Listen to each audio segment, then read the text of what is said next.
In this video, I'll talk about playing with yourself.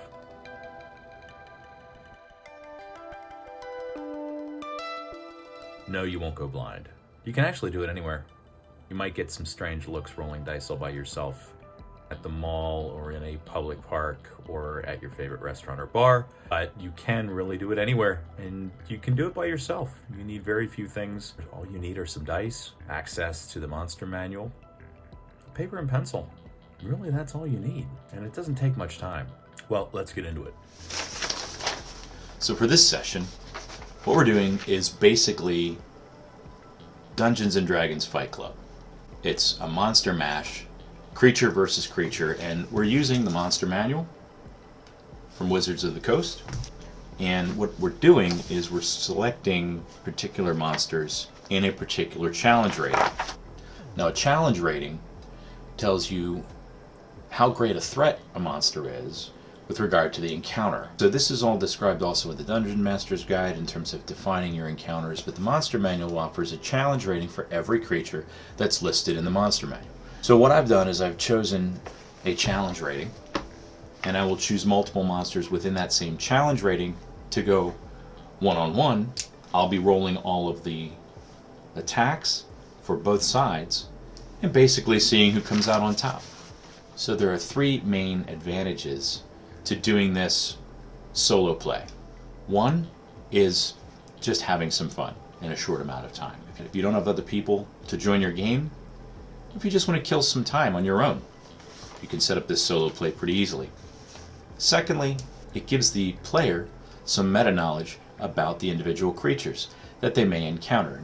It does require then that the players exercise some self-discipline and don't metagame when you're in game with your dungeon master. For example, if you know a monster has particular immunities, it would be unfair for your character to benefit from that player knowledge. And so it does require the players to exercise some self-discipline to prevent using that meta knowledge to their advantage in the game. But it's nice as a player to learn a little bit more about the creatures.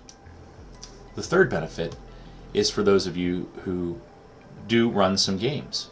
As a game master, you'll learn intimate details about each creature by playing creature versus creature, and that you may never get to when you're playing in your campaign. Your party ends up battling the creature, and in 2 or 3 rounds the combat is over.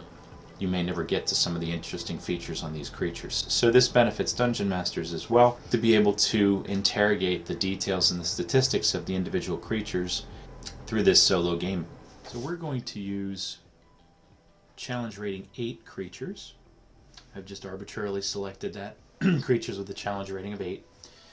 And so in that challenge rating, that includes a number of creatures in the monster manual. I chose to start with a frost giant and a Tyrannosaurus Rex. So the frost giant has within its stat blocks a number of things that are interesting, not the least of which is multi-attack. It makes 2 attacks with its great axe. The Tyrannosaurus Rex also makes multiple attacks, but it can only bite and strike with its tail 2 different opponents. It cannot make both attacks against the same target. So in this case, Frost Giant versus T-Rex, Frost Giant gets 2 attacks for every 1 T-Rex attack. We're going to start with initiative. So it's a d20 roll plus their dexterity modifier, since it's a dex check. Frost Giant. Oof. I rolled a 3, minus 1 dexterity for Frost Giants. That's a 2. For the T-Rex, rolled a 7. T-Rex has plus 0 dexterity, so that's a 7, so the T-Rex goes first.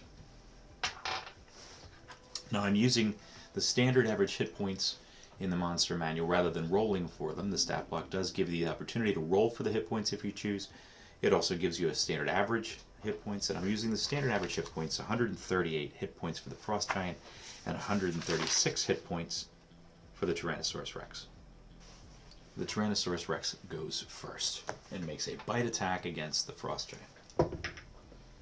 That is a 15, plus 10 to hit, 25 against an armor class 15, so that hits. A bite attack by the Tyrannosaurus Rex is 4d12 plus 7.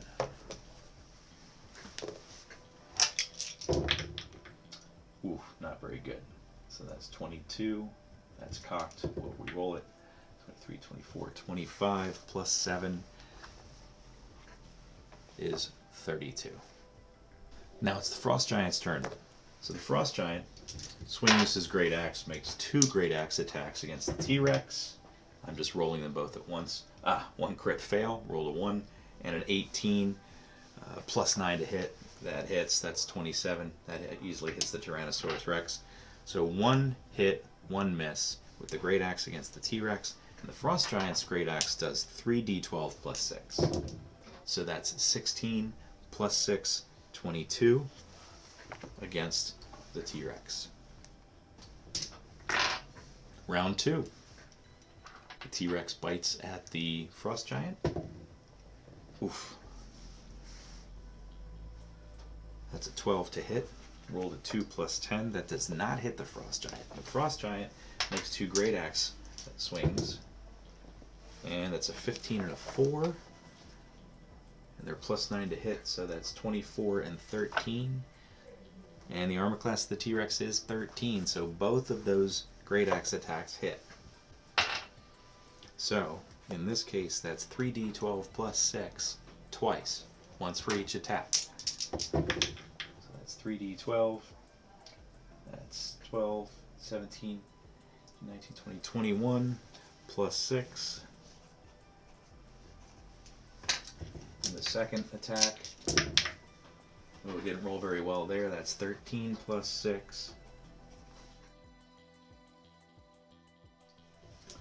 The Frost Giant steps up and swings with his Great Axe. 2 Great Axe attacks. That's an 11 and a 15 rolled, plus 9. So that's a 20 and a 24. Those both hit. So that's 2 hits with the Great Axe against the Tyrannosaurus Rex. This could be it. That's 3d12 plus 6. First roll is a, wow, that's 25 plus 6. And 21, 30 plus 6. That's it for the T-Rex. With both those swings of the Great Axe connecting, T-Rex is down, win goes to Frost Giant. In 4 rounds. So I played this out. And I played it out against a Chain Devil, a Hezru, and then finally a Hydra. After each match, I max the hit points again on the creature that made it through that match. In the case of the Frost Giant, thematically I assumed the Frost Giant drank some healing potions and was brought up to the maximum hit points again. I next had to battle a Chain Devil. The Chain Devil could use his reaction to use the Unnerving Mask feature and cause the Giant to be frightened if the Giant didn't save. The roll I made, he failed to save, he was frightened for a round. It still didn't keep the Chain Devil from being defeated. The Giant defeated the Chain Devil in 4 rounds. I then brought a Hezru against the Giant. Again, bringing the Giant back up to maximum hit points, bringing a Hezru against the Giant. Even with critical hits against the Giant, the Hezru still failed against the Giant in 4 rounds. So finally, I brought a Hydra against the Giant. With the multiple attacks, and with critical hits, and with restoring heads of the Hydra, the Giant was no match for the Hydra. The Giant finally fell against the Hydra, and the Hydra was victorious. But what this really gave me a chance to do was really unpack the details of each creature and learn things that I didn't otherwise realize by bringing these creatures against each other. Like the multi-attack for the T-Rex that could only be applied to different creatures, not the same creature. The Frightened feature of the Chain Devil. I had not used that reaction when playing Chain Devils before. So I learned the reaction of the Chain Devil to cause fear in its opponents. With the Hezru, it makes 3 attacks against its opponent, and any creature that starts its turn within 10 feet must succeed on a Constitution saving throw or be poisoned because of the Hezru's stench.